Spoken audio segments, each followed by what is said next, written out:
Centuria is a boutique listed fund manager managing $2 billion on behalf of our investors across three areas: listed property, unlisted property, and investment bonds. We've been doing this for over 35 years and manage money on behalf of 83,000 investors. Investment bonds are a tax-paid structure where investors can invest their money and Centuria, or the investment bond provider, pays the tax at the company tax rate on behalf of the investor. The investor does not need to include their investment as part of their tax return, and after the investment has been held for 10 years, they can make withdrawals without including those withdrawals from the fund in their tax return. Investment bonds have been around for over 35 years, and they're really a tried and tested structure for investors, now with a series of contemporary investment options sitting beneath them. Investment bonds are really suitable for investors across the whole investment life cycle. So if someone's starting out as an investor and has a young family, investment bonds are a great vehicle to help them save for their education. If someone is wanting to accumulate wealth outside of superannuation or supplement their superannuation, an investment bond's a great vehicle to be able to do that, particularly anyone who's earning or paying tax above 30%. And then for those in their later years, using an investment bond, because it's an insurance product, you're able to nominate a beneficiary, and that means that the investment sits outside the will and passes straight to the beneficiary on death or proof of death. And the final area where investment bonds can be really helpful is in the retirement or aged care space, where there are certain social security advantages for holding an investment bond.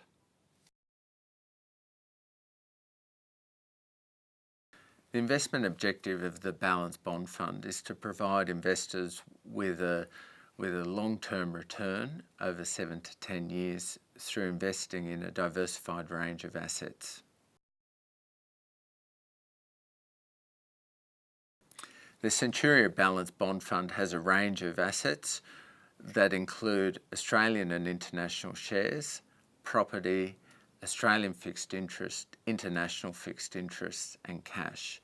And those assets, again, are agreed with APRA as part of our bond rules, along with the various ranges that can be held in those particular asset classes. So we look at a number of factors when we're doing our asset allocation within the balanced bond.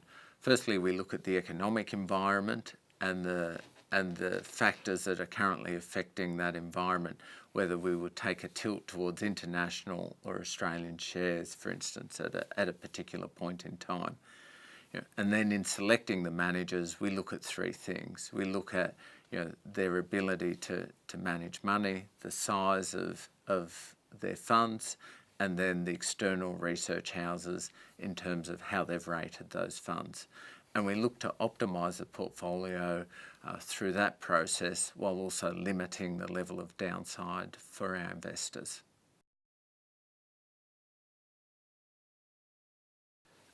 Centuria is not only recognised as an investment bond provider in the Australian marketplace, it's also well recognised as a leader in listed and unlisted property. And at times, some of our funds may make an allocation to listed or unlisted property, and in doing so, if that allocation is made to Centuria, it's managed within our conflicts policy, where we would get an independent review of that asset, and then that independent review is then presented to our investment committee before a decision's made whether to invest or not to invest in that asset.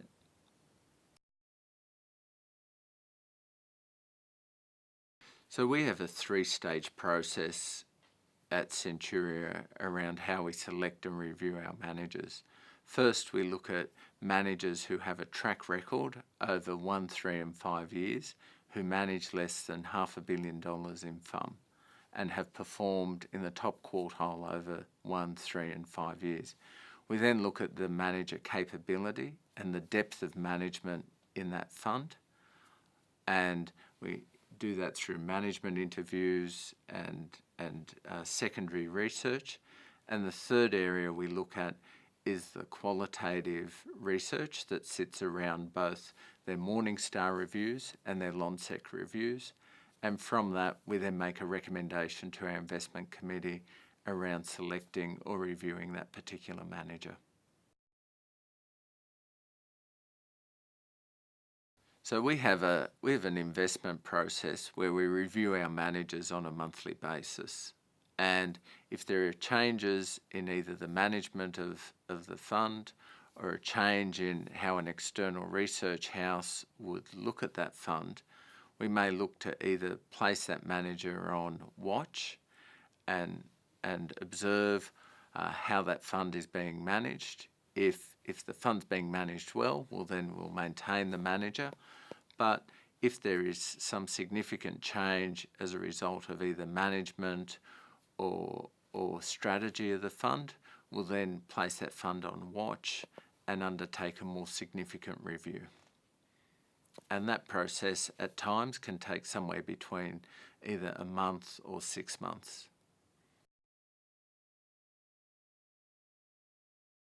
So the investment bond provider, like Centuria, is paying the tax in the fund on behalf of the investor over the duration of the bond. And so what this means is that the investor doesn't need to include their investment in the investment bond in their annual tax return. They don't need to supply their tax file number to us or to any investment bond provider. And the only reason they may need to pay tax is that they may withdraw their funds prior to the 10-year term of the investment bond.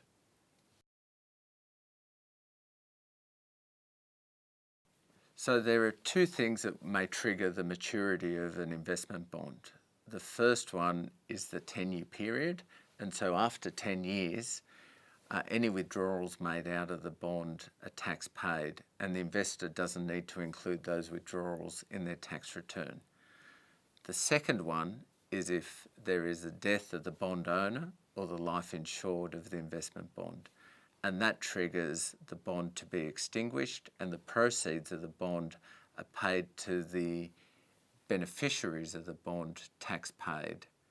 And so there is no tax declaration either in the estate of the beneficiaries or the individual beneficiary should the bondholder pass away. The other area is if there are withdrawals out of the bond prior to the 10th anniversary of the investment bond, and if withdrawals are made then, tax is calculated at 2/3 of the investor's marginal tax rate in the 9th year and at 1/3 of the investor's marginal tax rate in the 10th year.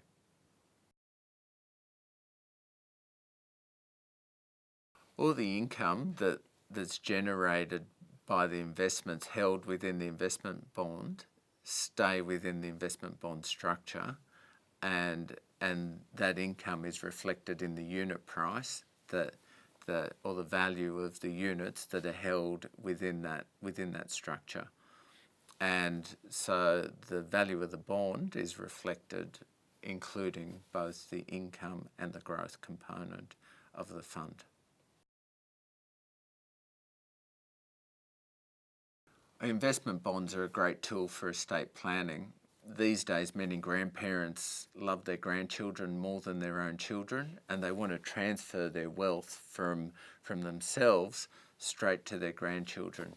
And a great way to do that is to utilise an investment bond, and that is, investing in their names and nominating their grandchildren as beneficiaries. If an investor does that, on death, the funds transfer directly to those beneficiaries tax-free or tax paid, with merely just the proof of death required to have those funds paid. So those funds sit outside the estate and sit outside the will when a beneficiary is nominated.